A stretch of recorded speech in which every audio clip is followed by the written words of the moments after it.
Barry Harris was one of the most respected and influential jazz educators of all time. His teachings have helped countless musicians unlock the secrets of jazz improvisation. And today we're diving into one of his most powerful concepts, the family of dominants. By the end of this lesson, you'll know exactly how to use this concept to not only simplify unrelated chord progressions and create smooth sounding connected lines through them, like this,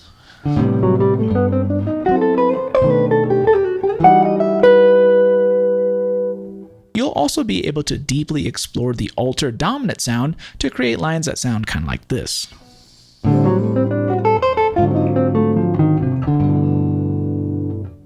Let's get started. Barry Harris taught that all dominant chords come from diminished chords. Here's how that works. Take a C diminished chord.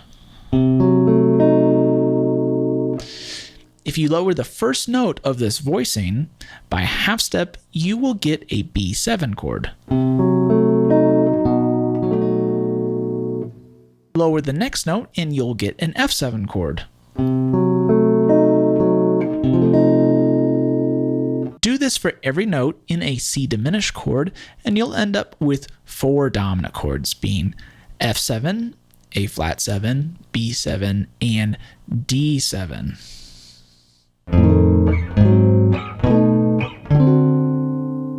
Notice that all these chords are a minor third apart, and that's the family of dominants right there. And this spacing is also a handy way to remember which chords belong together. So now that we know about how to create a dominant family, let's talk about some ways that you can use this in your playing. The first way to use the family of dominants is to simplify chord progressions by creating movements within the family of dominants. This makes it easier to connect seemingly unrelated changes and create smooth flowing lines between them. Let's look at a few examples. Take the progression from Days of Wine and Roses, where a 2 chord moves to the minor 4 chord.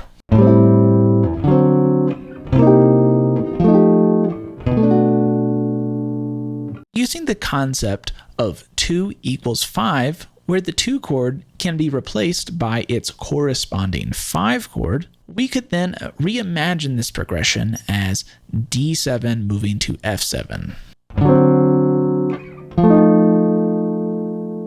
Now that we know which movement in the family to play over this chord progression, here's a formula I found useful for navigating this. Start by playing the Mixolydian scale of our first dominant chord, ascending from the root.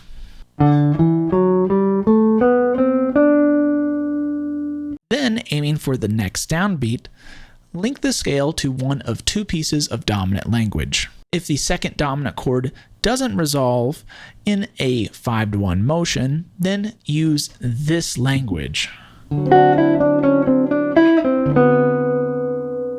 If it does resolve as a 5-to-1, then use this language instead. In this case, since the F7 doesn't resolve as a normal 5-to-1, we'll use the first piece of language to connect D7 to F7.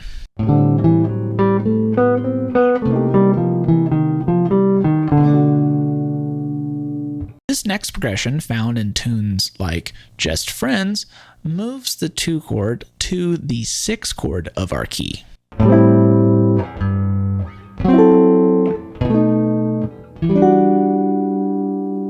Using the family of dominants, we can simplify this to another movement in the family.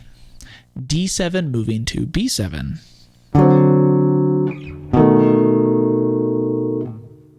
So let's use the same formula. First, we're going to walk up the D7 Mixolydian scale. Then link it to the second piece of dominant language, since B7 resolves to E minor 7 like a normal 5-to-1.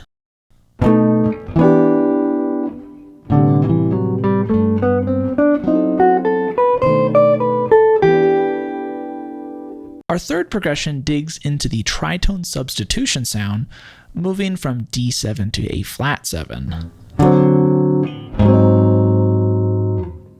Again, this is just a motion within the family of dominants. So let's use our formula. So we're going to walk up the D7 Mixolydian scale, then link that scale to our first piece of dominant language, since the A flat 7 resolves down a half step and not just a normal 5-to-1.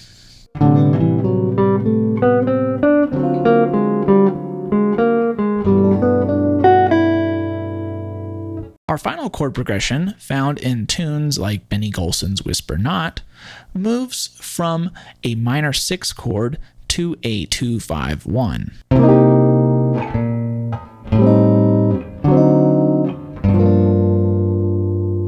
We can visualize this progression now as F7 moving to D7.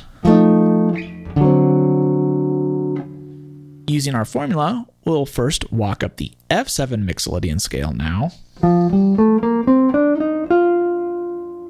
then use our second piece of dominant language as the D7 resolves down to G minor 7, so it's just a normal 5-to-1.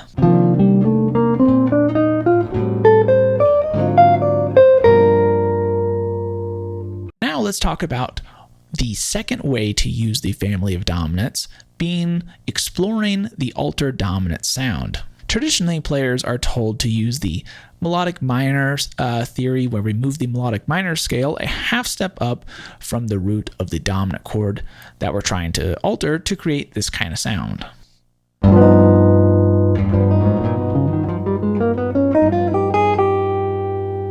But with Barry's concept of the family of dominants, we can go even deeper. Here's the magic. Any dominant chord in the family can be played over another dominant chord. For example, if you see a D7, you can play F7, A flat 7, or B7 over that D7. Let's take the first line that we covered earlier in this lesson.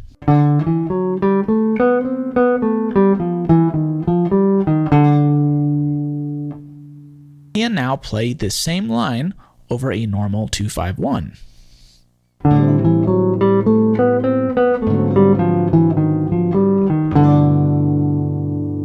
Notice how great it sounds on the 5-7 chord. That's because we're playing F7 over that D7. Here's another example.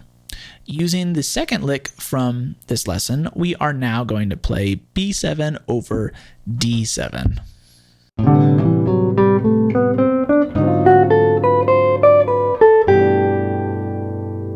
You can even just use the arpeggios for a quick 5-to-1,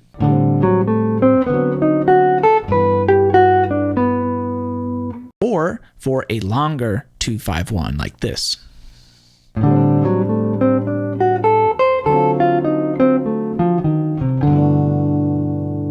And here is one more line that combines both the arpeggios and language together.